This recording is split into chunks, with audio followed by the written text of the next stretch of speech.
I never thought I'd see this, she whispered. You built this with me, Logan said simply. As winter deepened, fear sometimes crept in during the quiet hours.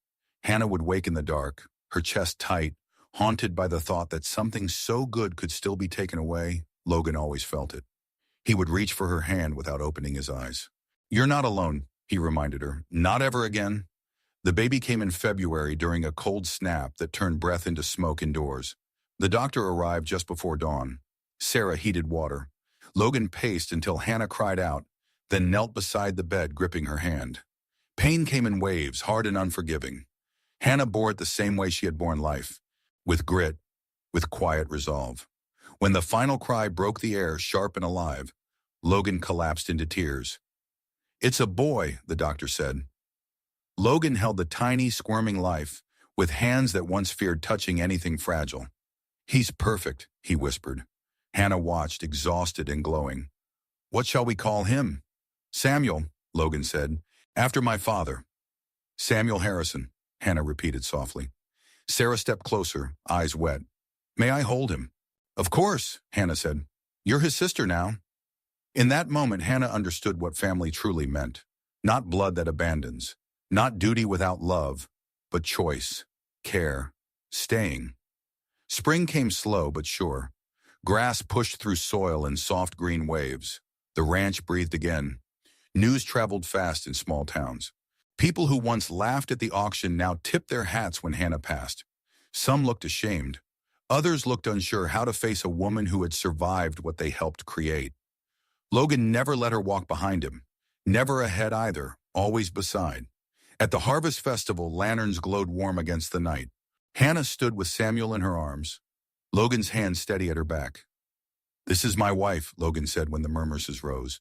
She saved my ranch. She saved my life. Applause spread, slow at first, then strong. Later under the stars, Logan placed a simple silver bracelet on Hannah's wrist. It was carved with 3 shapes, a mountain, a barn, a woman standing tall.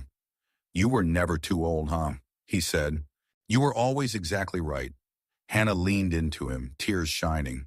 Years later, she would sit on that same porch, watching her son run across fields she helped save. She would think of the woman she once was, standing barefoot on a wooden block, waiting to be discarded, and she would know the truth. She was never too old for love. She was never too old for purpose. She was never too old to matter. She was exactly where she belonged.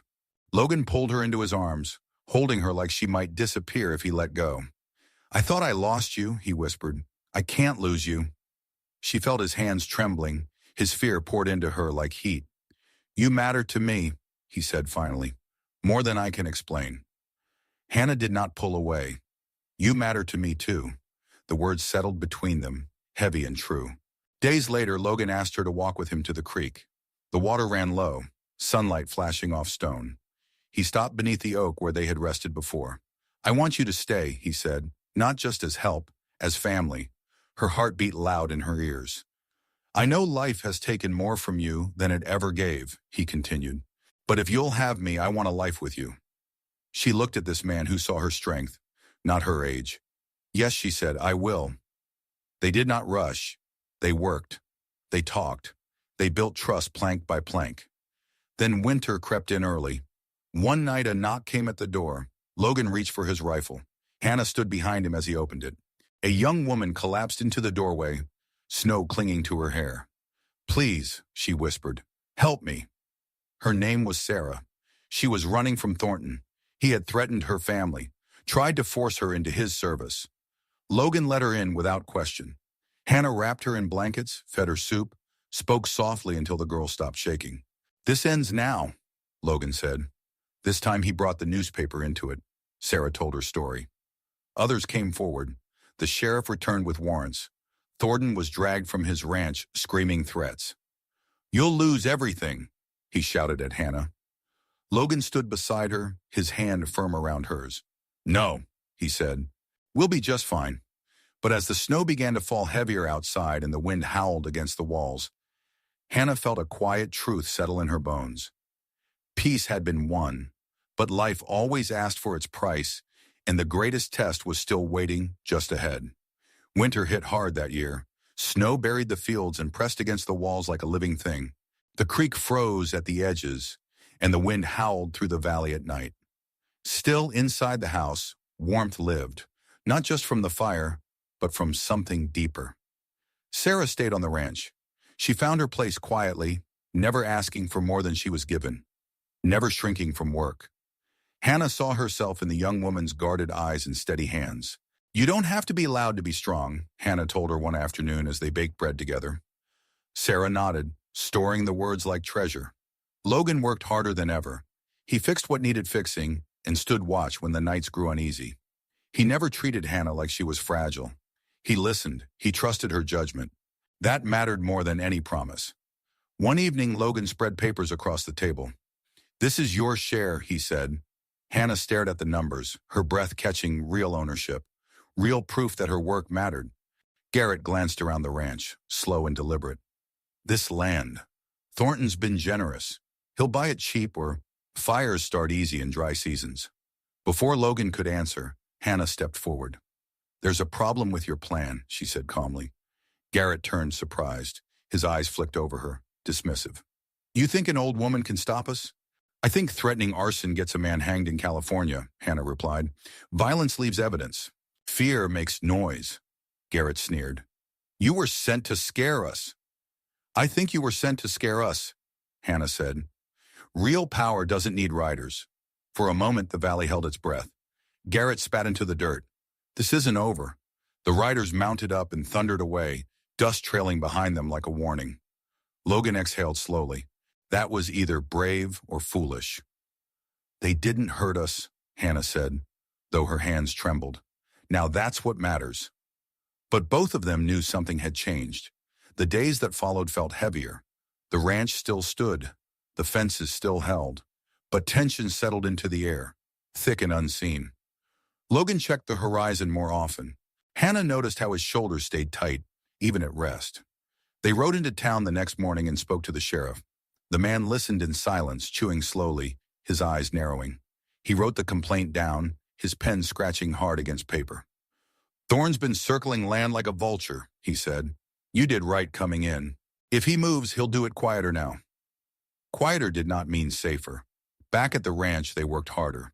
Logan repaired the barn roof himself, refusing help. Hannah tended the garden and animals, her hands steady, even when her thoughts were not. At night, she sat by the fire, listening to the wood crack, wondering how long peace ever lasted for people like them. One evening, Logan broke the silence. "You should leave for a while." Hannah looked up sharply. "Just until things cool down," he said. "Thornton won't risk trouble with you gone." She stood. Her back was straight. "I didn't survive 55 years to run now," she said. "This is my home." Logan searched her face, then nodded. "All right, then we face it together." A week passed, then two. On a warm afternoon, Hannah climbed into the barn loft to check the hay. The boards creaked beneath her boots. She took one step, then another. The plank gave way. Her body dropped into open space. Air rushed from her lungs as she swung, fingers clawing for something solid. At the last second, her hands caught a beam. Splinters tore into her palms. "Hannah!" Sonrum. Logan's scream ripped through the barn. He raced up the ladder, his face drained of color. He flattened himself against the loft floor, reaching for her wrists. "I've got you," he said, his voice shaking. "I've got you." Her arms burned as he hauled her up inch by inch when she collapsed onto solid wood. Her breath came in harsh gasps. Hannah stared at it for a long moment. Then she placed her weathered hand in his. The Harrison Ranch stretched across golden valleys that breathed under the California sun. Hannah stood in the doorway of a small guest room, her chest tight. A real bed, a door with a lock on the inside. Privacy, dignity. She had not known dignity in years.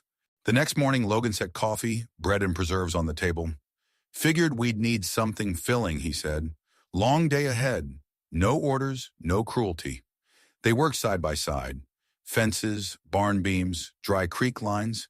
Hannah moved with the calm skill of someone who had worked a lifetime without rest. When they reached a collapsed fence, Logan lifted a post. "These weigh about 50 LEOBs, he warned. "Don't strain yourself."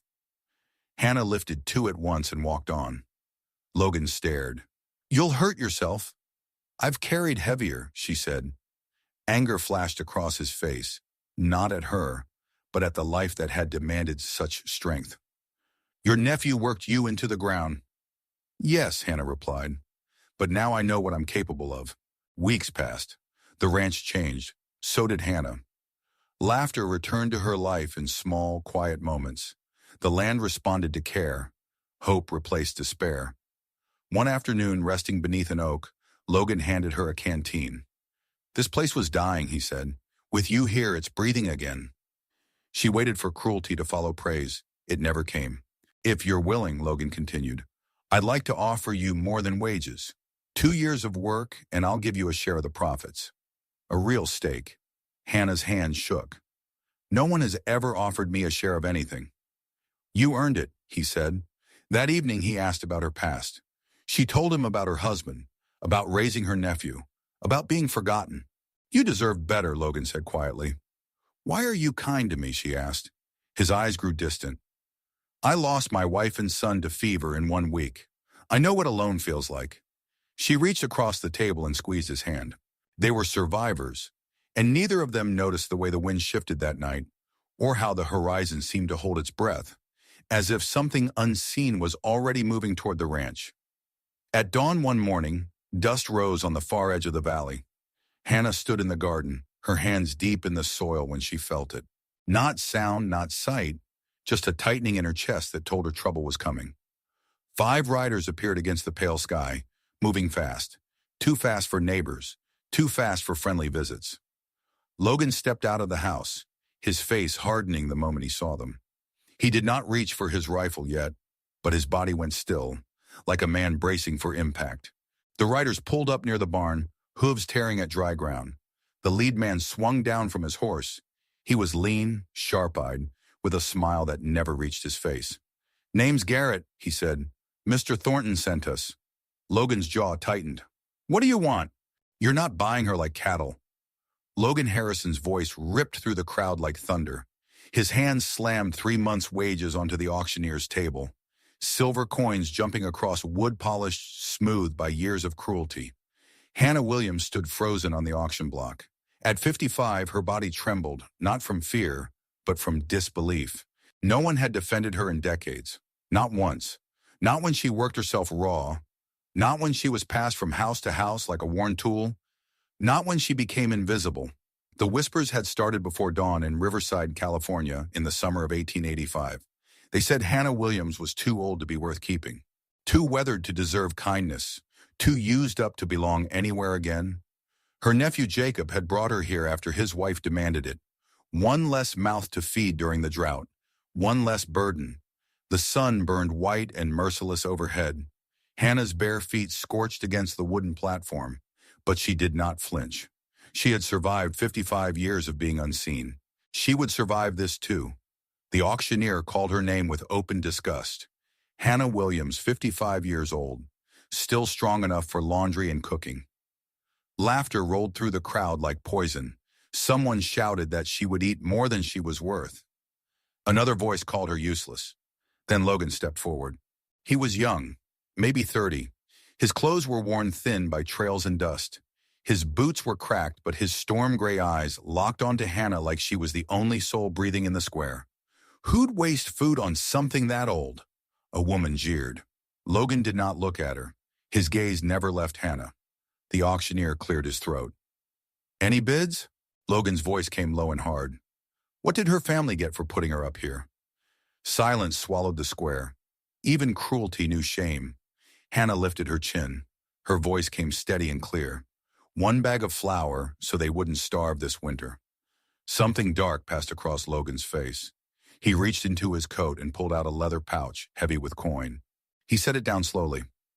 That's 3 months' wages, he said. More than enough to cover whatever debt you think she owes. The crowd gasped. That kind of money could feed a family for half a year. Logan turned toward Hannah. For the first time in decades, she saw herself reflected in someone's eyes. Not as a burden, but as a human being. I'm Logan Harrison, he said. I've got a ranch 15 miles from the south. I need help. I pay fair, but I'm not buying you. He paused, then added, if you come with me, It's because you choose to. If you ever want to leave, I'll take you anywhere and give you enough to start fresh. Hannah's throat tightened. Why me? Because everyone else sees you as too old, Logan said softly. I see a survivor. The auctioneer shifted. What about the contract? The years of service? There are no contracts, Logan said firmly. She works for wages, same as anyone. He extended his hand. It was steady. Sure.